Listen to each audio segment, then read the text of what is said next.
Welcome to episode 29 of A Star is Born. And our first guest is Merlixse Ventura. She is an Afro-Dominican artist born and raised in Washington Heights. She's an alumni of SUNY Purchase, which I just saw on the news. We're going to talk about this shit. Wait, what? Literally. They're like, it's coronavirus shit. Anyway, you studied theater and performance and philosophy there. I did not know you were a double major. That's badass. Honey, I had a minor in playwriting. Let's talk about it. Dominican excellence. Playwriting 1 and playwriting 2. And you were pursuing your MFA at Columbia, and you are a member of the Dominican Artists Collective, which is why we're here. Y'all are collaborating with New York Theater Workshop on the Cooking Project, which you can stream until December 15th. And we're going to be joined later in the episode by 2 collaborators, producers from the Cooking Project, Little Veras and Dilson Hernandez. And this is airing this week, but like you guys literally open tomorrow. So we open tomorrow. How do you feel? It feels a little nuts, honestly. We've been working on this project. It's very much a devised piece. So we've been working on it since like the summertime. I would say like August, maybe July or something, you know, because it took a really long time to just organically develop the material.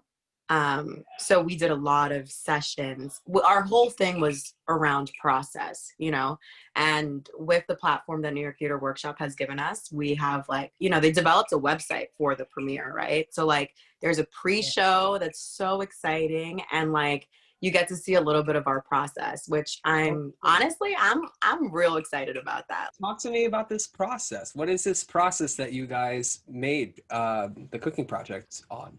Yeah, so it started off with us kind of breaking off into pairs. Me and Sean Carvajal, who was one of the producers on the project. He is so amazing. He's great. I have a Sean Carvajal story when you're done, but continue. I love it. But yeah, we devised this project and we titled it The Cooking Project. It was created from like an assignment that I had been given in grad school, like it called the Universe Project. One of my teachers, Shona Tucker, she made this, you know, this assignment, and I just kind of brought it to the collective to kind of get our juices going. And those were really the early beginnings of the Cooking Project. And when me and Sean introduced it to the collective, or the members of the collective who are a part of the Cooking Project, we were just like, you know, let's just call it the Cooking Project. Like we're working, we're cooking something up. And then the name just stuck, you know, like we were just like, yes, this is the Cooking Project, because it's just a beautiful combination of ingredients. We didn't know what was going to happen with it, but honey, now we got a meal. So damn straight. It's right. Like you've been marinating all of these aspects of your culture and each of your individual experiences into this. And I really am, I've watched a lot of the fireside chats you've done with New York Theater Workshop to like do a little prep, get to know y'all a little bit.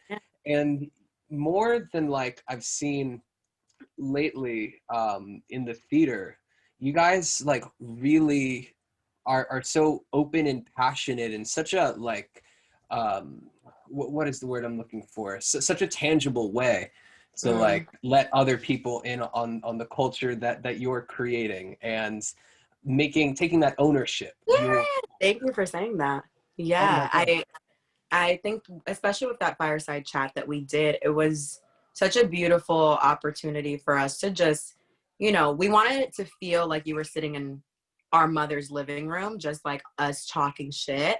But obviously like profound shit about our fucking culture. Like, bitch, we're talking about so many different things. And that was such a beautiful experience for me personally, just to be able to sit there with all of my sisters and the collective and talk about our experience and how fulfilling it has been to be able to represent our culture in the American theater. I don't think there's ever been anything of the sorts, not like this. Like, of course we had In the Heights on Broadway, but that's a whole nother thing we can talk about.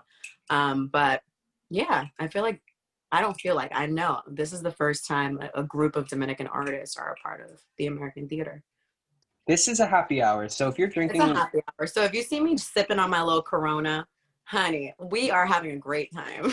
We are. We're I'm having ready for that Sean story. So I saw Sean in Jesus Hop the A Train when he replaced that Victor other. Rasuk. Oh yes, Victor Rasuk. Do you know that movie, Raising Victor Vargas, when he was like a teenager? Have you seen it? I haven't. Oh my God, Keith, watch this movie tonight to prepare for the cooking project. Because it's this beautiful story. I'll just go into my little review of Raising Victor Vargas. I love this movie so much. Yeah. But it's this beautiful story about this young Dominican kid, or maybe, I think he's Dominican, yeah. Growing up like on the Lower East Side. And it's gorgeous. I don't even know what to tell you. It's just about, it's a coming of age story. But real New York, real gritty, real, for lack of better words. Like that's exactly how Stephen Adly Gear just writes theater. Exactly. And like I think I don't think he is Latino himself, but in some weird I believe he's Egyptian. Yo, you know my yeah. first play I ever did was, listen to this shit. I was a senior in high school and we did the high school premiere of The Last Days of Judas Iscariot. In high school. Shout out to New York City public high schools. The Beacon School, honey. We was bold and we was loud and in charge. But I played, do you know the play? Yeah. I played Judge Littlefield. My first ever audition, my first ever anything. I was just in a bad place. I was like, shit, I don't want to go home, honey. I want to be an actor. Like I want to be after school. And that was the first show I did. And he came to see it and everything. It was insane. The minute I found Stephen Adly Gear's work, I was like, this is exactly how I would articulate theater if I was a writer. And something about his writing is just really accessible to all communities. And absolutely, it's fascinating that like somebody who congregates. I don't exactly know if he's like a person of color necessarily. I think he might be Egyptian. Did I say that already? Or like, I'm not really sure. Yes. Let me get that back. But yeah, he's just his plays are just like these beautiful melting pots that have stories that like have so many layers and are like Shakespearean and like a new vernacular, and it's just absolutely. Like, it's so fucking his hot. Plays were the first time I felt really like as like a conscious being, you know, really represented in a story. When I was really little, I saw In the Heights a million times on Broadway. So I was always like, oh, it's me, I could do this. I'll never forget that fucking moment in The Heights at the peak of 96,000 because it was my mom's birthday present and my aunt and uncle took us all to see it. And like so the moment, beautiful. It was just insane, man. We like got right where like Chris Jackson is just like belting off where the alarms are going off. It's just like one of those like cathartic moments where you're just like this organized chaos. It's like this beautiful storm. And I see that in a lot of Gear's work too. Yeah. And I basically saw Jesus Hop the A Train and I knew some of the people who were in it, but I hadn't met Sean until the end of the show. And he was so sweet and like so encouraging to like young actors. And then cut like 8 months later, I go to the Drama Desk Awards and we hear whispers that there's like an after party at the Marriott. And my friend Kat and I, going to an after party, kid. So literally, we were not invited to this party. And then we were just going in the lobby, passing Tony Kushner and fucking Andrew Garfield. And we were like, oh. And then the cast of Our Lady and Paula, who's on Walking Dead, who's also friends, like those lab people, they all came over and they were like, are you trying to get in? And they like brought us into the after party.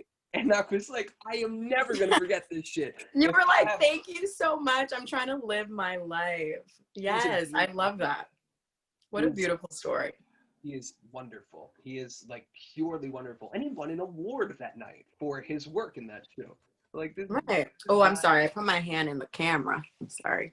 Honestly, it's a beautiful hand. You should start hand modeling. That shit, people pick that shit up. My mother always told me to be a pianist because I have really long fingers, but I'd never wanted to learn an instrument. I can't. I'm bad because I can't do two different rhythms at the same time. It's explain to us what the outline of the cooking project is. Yes. So the cooking project originally was set up kind of like a 3-course meal. So we set it up in 3 different sections, and part 1 is really exploring our ancestry and our roots and how our ancestors keep us protected time and time again until eternity, from everlasting to everlasting. That's one of the lyrics for one of the original songs in it. Um, so part 1 really deals with that, and it's really beautiful. We have an incredible poem and a iconic meditation, like track essentially, with Dilson, who's going to be joining us later. He created I guess it's a cover to this really classic song called, what is this song called? Oh no. Los Olivos, Los Olivos. And it's like a really classic Dominican song, spiritual song, but he covered it, and then we put like this iconic meditation of like your grandmother talking to you from the great beyond. Like when you're, you know, a lot of Dominicans like to have altars in their homes and like are really connected to spirituality and their ancestors and paying respects. So you see me creating this beautiful altar while like this meditation of my grandmother from heaven is like guiding me to like take a rest and calm down, which is, it's really powerful. And then the second part is called El Viaje, and it's a song written by Dilson and Catherine George, who I know you know.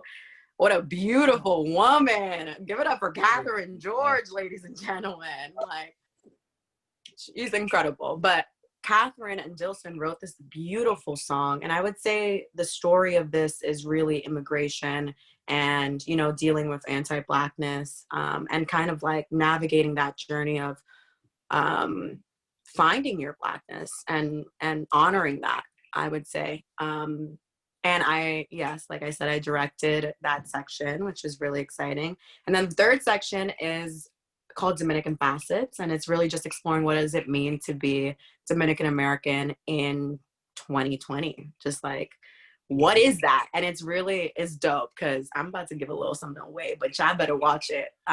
We do like a really dope riff off of the Twilight Zone, and Jasenia, who's gonna join us later too, she is like the host of the Twilight Zone, and it kind of just like gives you, you know,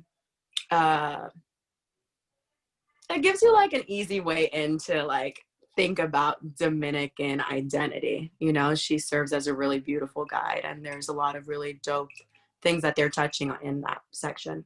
So that's the cooking project in a nutshell, honey. Y'all need to tune in. Totally come through. Check this out. Our link is in the bio for it. You can stream it on demand at New York Theater Workshop. So now let's bring out little Veras and Dilson Hernandez. Come on out, y'all. Right. Hey. What's up, Lil? Thank you for having us. So explain this to me. How did you guys get involved with the Dominican Arts Collective? Because from what I can see, you guys are both musicians, but you're also sort of like really trained in very specific parts of like the music industry. So talk about how you got involved with Dominican Artists Collective. For me, it was actually through social media. A lot of the people that I met through the Dominican Artists Collective, we just kind of were in the same social groups in terms of the arts. Like we know each other through like actors or singers or writers. So it just so happened to come up on my feed, and one of my friends who knows Paola, which is one of the directors of DAC, and she was like, yeah, go for it. So we showed up at a meeting in Washington Heights, and, you know, we met all different types of creatives, actors, writers, playwrights. And we just made a decision to like collaborate going forward on different types of projects. And that's how I ended up here. Oh yeah. What about you, Dilson? So I am actually cousins with Paola, who started the group. So she personally was like, dude, you have to show up. Like, it's going to be a big meeting, and we'd love to have you. And it's like, as of now, and even then, it's mostly theater folks. So I felt like she definitely wanted to like handpick me and throw me in there just to add a bit more spice. So that's how I got introduced. And it's wild because, Dilson, when I looked at your background in particular, what fascinated me is that you do a lot of work in community engagement while also sustaining your own career in the arts. And not many people, that speaks to like a certain character. I do feel like I'm not just like, you know, boosting your talk your shit, Keith. Talk your shit. For real though, man, not many people are able to find that balance between like being a part of their community and creating their own work. And you're finally at that point, I feel like, at least, where you're reaching out to different mediums too. Mm-hmm. Like you're in the theater and you're working with New York Theater Workshop, which is just like, they elevate so many great work. That's really, I think, out of all the institutions, they've been incredible. But I guess talk to me about how, as a teacher and a facilitator, like you find inspiration in engaging with your community. Well, as an artist, I've always talked about a lot of social issues and things of that nature. But I realized I've gotten to a point, or I got to a point where I wasn't necessarily talking the talk, right? I was just kind of preaching via music, which I feel like is done a lot. And yeah, it kind of got to a point where I feel like I have to do more than just create art, right? Which is something that I always encourage our artists to do outside of the work that you put in. And whatever themes you embody and really preach about, what are you doing actively and proactively to really influence your people and the people that you so proudly talk about in your music, in your theater performances, anything really. So that was a big part for me, at least. And a huge life changer, I would say, was reading A New Jim Crow. That honestly changed my entire life. And yeah, after that point, I knew I wanted to do some type of work with incarcerated people, whether it be youth or like older folks. I mostly focus on youth now, so I work at a 9 to 5 that offers support to incarcerated youth. What is A New Jim Crow? It's a book written by Michelle Alexander, which basically breaks down how the modern day prison system is basically the new Jim Crow. A new creative way to oppress Black people, just like slavery did quite some years ago. Amazing. And what have you learned? I'm curious. Like, so have you worked like specifically with incarcerated people in the arts? Have you done any work like that? So I actually got this job through that. I was doing like hip hop workshops at Rikers Island for quite some time. And the org that I work at now, the org that I work at now, they actually hired the non-for-profit to do that type of work. And I kind of just hit them up personally and be like, listen, I'm broke as hell. Like, this non-for-profit, like this like part-time gig is cool, but I definitely need a full-time job. So as of right now, I'm doing more like court legal stuff, which I have no background in, mind you. But I'm still doing it, fuck it. But yes, that's more my work now. But I used to do a lot more creative stuff with the youth, and I'm actually looking to start a music program where I work at now. So hopefully we could get some funds and get some monies to help out our youth creatively. Oh, Dilson, there's so many fucking grants. People will line up if you with the body of work you're working on right now, and especially like people love to see active shit. There's just like a billion grants people. If you have the connects, email me, send them my way. We need money, so like Merlixse. Period. I'll connect y'all. And all of the work that Dilson does in his personal life is so reflected in Bambiche, the song that him and Catherine wrote. You can really see his passion and his dedication to the work of working with incarcerated youth. It's really amazing. That's incredible. And I mean, I should just say I'm a really big fan of Catherine George. We worked together a couple years ago, and I heard her open her mouth and sing, and I was just like, did I like pass out or something? Like, what happened here? She's a beast.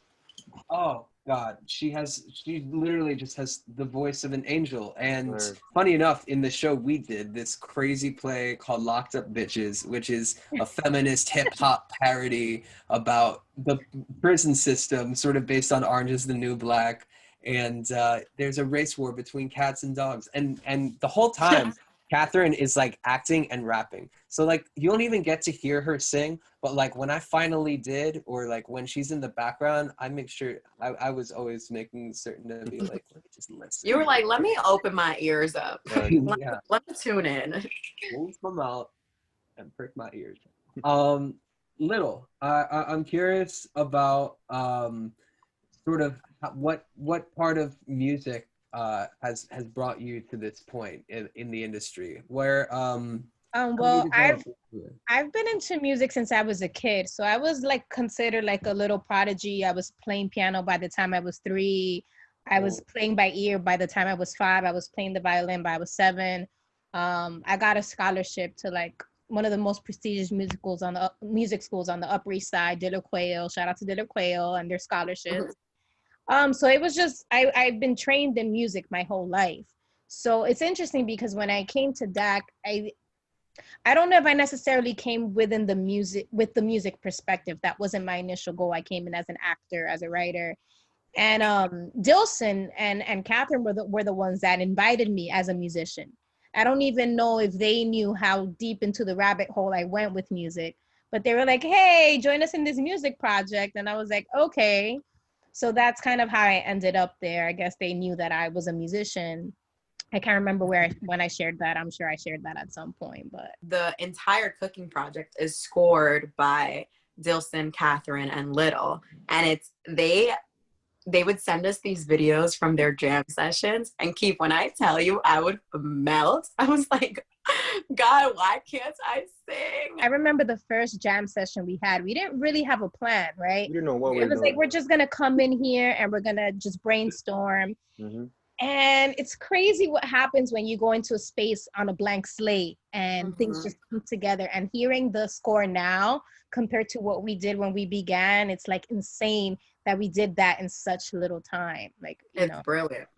Dilson is a hell of a music producer. That's all I got to say. That is just so like heartwarming to hear, because I have not been able, I jammed with like a friend down the street who like now has moved. So that was it. I had 2 months over this. And like to actually be able to like sing with like a guitar and like actually like let your voice just resound with other people. It's just, there's nothing better collaboratively. That brings me back like to like alchemy that happens in that moment. It's beautiful. It really is. What were your like music influences when you were young? Obviously, all of you. I'm sure like my music influences, palos, which is like Dominican music, but it's very like Afrobeatish. Like it's very tribal, classical music, because you know when you're classically trained in music, that's what you're mostly exposed to: Chopin, Bach, and all that crap. So I don't know. It's just I have so many influences. I can't pinpoint like anything specifically. I mean, if you look at my Spotify, there's Ella Fitzgerald, there's Vivaldi, but there's also Fernandito Villalona. There's like it's it's crazy. So Same here. I can't even answer that question, right? Like there's Luis Vargas, there's Slick Rick, there's fucking Rolling Stones. There's so many artists. I can't even. Yeah. It's too much. It's hard. I'm bad at it myself. If you look at, I tried to make a playlist, and like it was Wolfpack and Lake Street Dive and Janelle Monáe and like Childish Gambino, and I tried to make it all like one name, and it was like No, Lake you can't, Gambino. because when you're a musician, you listen for like the music. Yeah. And that transcends all genres, right? Like it can be hip hop, it can be classical, it can be jazz, whatever, because you're just listening for the music of it. So it's hard to pick one. My next question is, now you're all part of creating this piece, and what was something that you learned working on it that about devising theater? One thing that I learned was the importance of listening. And I know that sounds super cliche, but when you're working on a new platform, like virtual theater, something that, maybe most of us have never had to dabble in, it's important to listen to know like what ideas work, what ideas don't, and just how to kind of put everything together, because a project of this magnitude has so many layers. There's music, there's acting, there's just like there's so many things that you can't do by yourself, or one idea won't necessarily work for the whole production. So I think at least for me, the most important thing I learned was like listening and learning how to incorporate different styles and how many different styles can work to achieve the same goal. Yeah, Absolutely.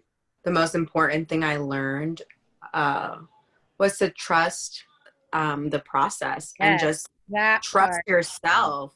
Trust yourself, because there were moments like, we ain't gonna sit here and lie to you. Like, this was hard, you know. It was a hard process. You're in a group of 13 people. You're trying to collaborate, listen to everyone's ideas, and find a way to meld them together. And I was part of the creative team where we kind of, you know, structured the entire piece.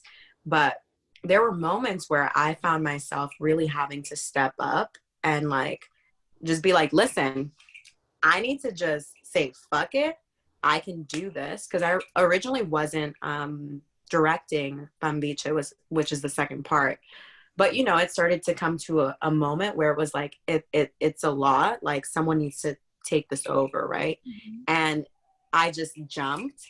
And I'm so grateful that I did and that I trusted myself, because I really, I surprised myself. I was like, bitch, you do this. Like, you know, there are little things that you do as a child. As a child, I always loved making movies and like editing things. And like, I always felt like I had a beautiful eye, right? But I've dived into being a performer in front of the camera, not like behind it. So I think like being able to trust myself and trust everyone else with what they're working on, because that's a big one too, really was the biggest lesson I could have taken away from. And like, I'm gonna carry it with me, honey. And you carry that respect too, because in the fireside chats, you see how everybody sort of responds when you speak, and that's a testament to like the leadership that you carry. I mean, Greg and I were saying this shit too the other day when we were talking.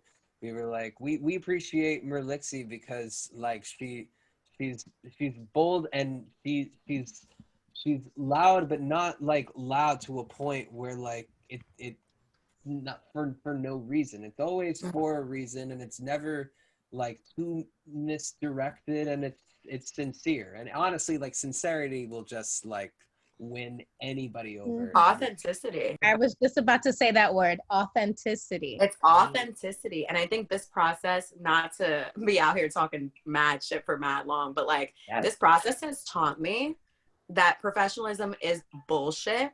I go into every meeting that I've had with New York Theater Workshop or like in anywhere, and I'm just the same bitch you see right here. And it is glorious. You will feel so powerful and so enough. I've learned how to take up space throughout this process as well. Like, I'm just like, this is how I communicate.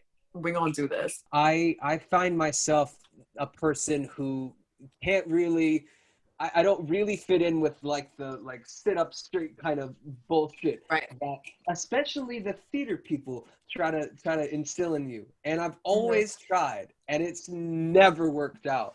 And it's that's not you. Yeah, man, it is, especially, and you see institutions try and reinforce that shit. And I think who said it? Like, one of the people in your fireside chat was like it was like Maciel, I think. We've all had to learn and adapt to American theater, we being like people of color.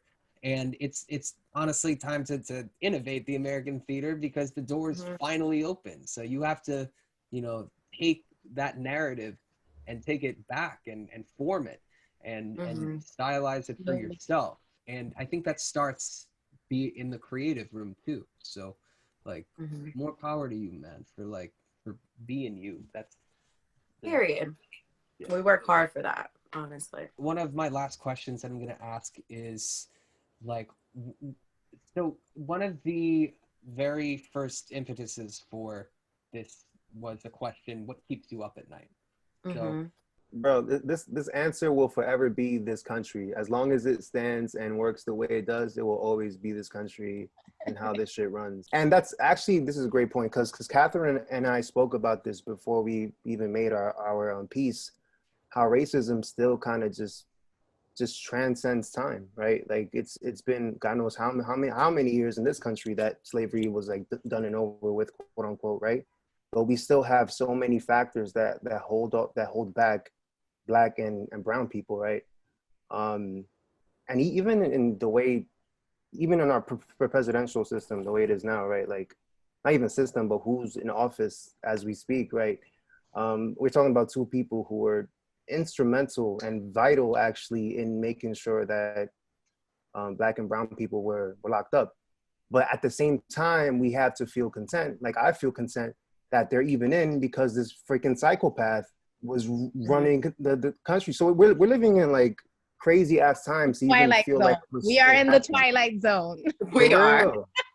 Yes. So it's crazy to feel like we have to celebrate those people, and we should, because Trump was a fucking psychopath. We know the real tea about Kamala Harris. Like we know Bro. Biden's record. It's man, like we're stuck in between that wall of like, we're happy, but one of the things you said, Dilson, that resonated with me is like racism, even as times during different eras, has always advanced and changed in very nuanced ways. Like I was talking to my friend the other day, and one of the things he was saying was that the Reconstruction after the Civil War was one of when lynching started. That was a time when lynching started, out of like the outrage that slaves were free. So people always find new tactics to sort of oppress. oppress and Yeah. uphold white supremacy. We're seeing that a lot in the theater right now. That I've spoken to Merlixse about. Yeah, Mhm. that's why this opportunity with the New York Theater Workshop was, I mean, it was perfect timing for it, because it gave us an opportunity to really break those doors and show what American theater could look like from the perspective of, you know, a Dominican or, you know, some other race aside from being, you know, a white American. And it's not to knock white American theater, but, you know, like it's important to look at these other creatives as well, you know, because I think what we've done with this project, this project is a game changer, honestly. And that's not to toot our own horn or to be arrogant, but I really think what we did with the cooking project is something that probably hasn't been done in a while in American theater, or even ever. So yeah, so I'm grateful for these opportunities, because it gives us that chance to kind of break past that systemic racism. You know what I'm saying? I completely agree with that. I think like, you know, there's something really, really powerful about this piece. I showed it to my father. My father is like one of my biggest supporters, and my mother as well. But I've been showing them Pambiche as I had been editing. And my father was like, you're going to have to do this in Spanish. So I sat my ass and I captioned the entire thing in Spanglish, and I fought for it to be captioned in Spanglish, because I think like it's so important that not only are we doing this monumental thing with New York Theater Workshop, right, but that we make it accessible for our communities. And we're always thinking about our community. Like, it's not that hard to sit down and caption something in Spanish for people. And yeah, I don't know. I wanted to share that little tidbit, because I do think it's revolutionary. And every choice that we made with the project lends itself to our wider community. It's really comforting to hear you say that shit too, because I've been doing a lot of like captioning myself, and it's been from the place that theater needs to be accessible to as many people as it can be. So whether it's by language or by vision, there's people who like need assistance hearing. So that's why it's literally why captions should exist. Period. What keeps you up at night? White supremacy and how it manifests in different conversations, and how I keep questioning myself. I've never been a person who's claimed to be an expert of anything, and I constantly try to examine the ways in my life when I, inhale, get to breathe, and what that means. When I'm chronically sick and I have access to water to make myself feel better, to like make my system feel safe. I a friend of mine, Kara Young, who's this like incredible actress. She's like, well, you meditate on the fact that you have water, because people across the world have to like walk miles just to like Even get in our own country, let's talk about Flint. Right. that shit keeps me up at night for sure. And it's timely too, because there's so many people who are like glad we figured that out, and honestly those people keep me up at night too. Right. That's a fact. Yesenia, what keeps you up? What keeps me up at night? Oh my gosh, so many things. What keeps me up at night as of today? Virtual teaching. The fact that my students are not getting a real education because we're on and off, and how that disproportionately affects underserved communities. Some of my students don't have access to iPads, so when we go remote and we're not in the building, they're not learning for 2 weeks. So What do you teach? I teach 3rd grade in the Bronx. Wow. Yeah, so it's just this whole not at my school, I think is the only one shut down right now in my district. But it's just frustrating to know like schools in my district that are underserved, we're just getting hit very hard during the pandemic because we just don't have the resources, Yeah. So that's what keeps me up at night. But there's so many things. How do you take care of that? Because like it's a big responsibility to be able to cram something in person over a computer. To be honest, this is where DAC comes in as a blessing. I had given up on the arts, I want to say 4 years ago. Like I was like, I just need to pay bills. I'm done with music. And collectives like DAC, where I can just disconnect from teaching and make art, that's how I heal. I can't go to the gym anymore. That was my other coping mechanism, to just get it out physically. I can't go to the gym anymore. So what do? I make art. I sit at my piano. I work on these projects with DAC, and honestly, art is what is saving me right now. I don't know where I would be mentally if I didn't have an outlet such as writing a script or producing a song or acting in a scene. Like, I don't know where I would be. So that's my saving grace. I find that for myself too nowadays. So, yeah. I definitely resonate with that. Yeah, when you're an artist, you really feel the void when you're not doing those things. It's insane. It's really vital to our well-being. Like, we don't exist in a stable way without investing energy in those creative outlets. You know what I'm saying?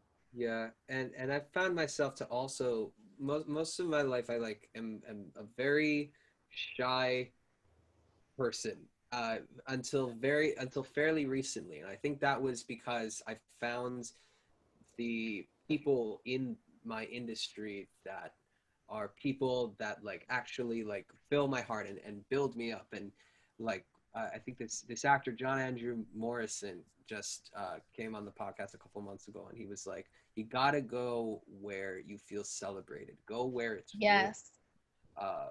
And that it's definitely warm. It's real. It's real. And it helps you step into yourself too.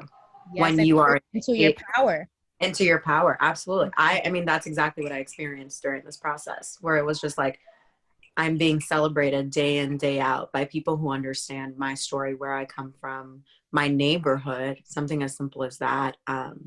And just coming out of that, like out of my comfort zone in so many ways. That's such a beautiful sentiment. Yeah. What do you guys each want your audiences to take away from the project? Dominicans can do American theater. And I want them to challenge their ideas of what American theater actually is, right? Because there's a lot of ways to execute American theater, and just kind of respect these different types of creative Yes, there you go. You took it right out of my mouth. Like these different styles of storytelling that we're capable of. What about you, Dilson? I would say, and this is like regardless of race too, like really get to know your culture and where you come from. Like that was huge in this project. Like we even had homework to do, you know what I'm saying? Like, and I would, I mean, we all kind of talked to our parents or even grandparents and stuff like that. And my grandfather actually came to DR shortly after we were assigned that. And I asked him more about his grandparents and his parents, which I've never even done, right? I've always kind of seen him as this image of like post 93, like this is this guy, but there's so much more to him, right? And I found out so much about who he was, who his father was, and saw myself in them in like the worst ways, but also like some of the best ways. So it's crazy to really see where I come from, and now being like 27 years later, me finally knowing that, and now really knowing that at some point. So definitely know your culture, know where you come from, and speak to your fucking grandparents. What about you, Merlixse? There are a lot of things I want people to walk away with. I think right now in this moment, I'm really focused on joy. I think this is a beautiful celebration of people and humanity through all of the heartache we've been through, right? You get to see a very specific community that is a huge part of the makeup of New York City. You get to see us in a process of like exploring our own identity, and I want people to just walk away with like such a feeling of joy to have seen people get to know themselves. Do you know what I mean? Like it's just it's beautiful. It like makes me, I'm like a little emotional, honestly, because I think like personally, imagine I was 12 years old, Keith, and I saw this project. Like that's what I think about, and that's what really excites me. I'm like, yo, I'm gonna cry. I cry at everything, but I'm like, yo, we did this. Like, I just want people to want to show it to other people, to be like, yo, Look yeah, I what need to they see this. did. Yes, and to like, you know, like, I don't know, I'm hoping that maybe like other teachers see it and they're like, oh, I have a little Dominican student in my classroom, they should see this, you know. Like I'm really vibing on representation and joy and celebration, because we've been through way too damn much. We've been through way too damn much, and that's all I really care about. Y'all better laugh. Y'all probably gonna cry a little. Y'all gonna examine your heart a little. But y'all gonna have a great time, and I can't wait for people to just experience it. I love that, because we need to be the hope that we want to see in the world. It's that quote, right? Like I think of myself as, and the reason I started this is because this is something that gave me comfort when I was commuting to the city and working my day job to audition and all that. The only thing that would make this disgusting Long Island Railroad more bearable are my podcasts, where I listen to people going out on the same limb, taking the same risks for their work. And that community, right? It's that sense of community. And it is. Hell yeah. And it's very real. It's very real. You're all like collaborating through a screen in a really heavy way and a really strong way. I'm really sad to like have to end this shit. This is destroying me. You guys. Oh God. Come by so fast. Well, join us tomorrow at the panel. Fucking yes. I can't wait, honestly. Y'all gotta check out the Dominican Artist Collective, the Cooking Project, on demand at New York Theater Workshop. We got pieces directed by Merlixse Ventura. Just one. We got music. Own it. By Little Vera and Dilson Hernandez. Hey. And if you all don't check it out, you're losers. You're fake. You're a hater. It's going to be some of the most innovative theater that y'all are going to see in a while. So check it out. And thank you guys so much for coming on. You're all Thank you wonderful. for inviting us. Thank you for Thank inviting you. us, This Steve. is beautiful. I'm so grateful for this time we just spent together. For real.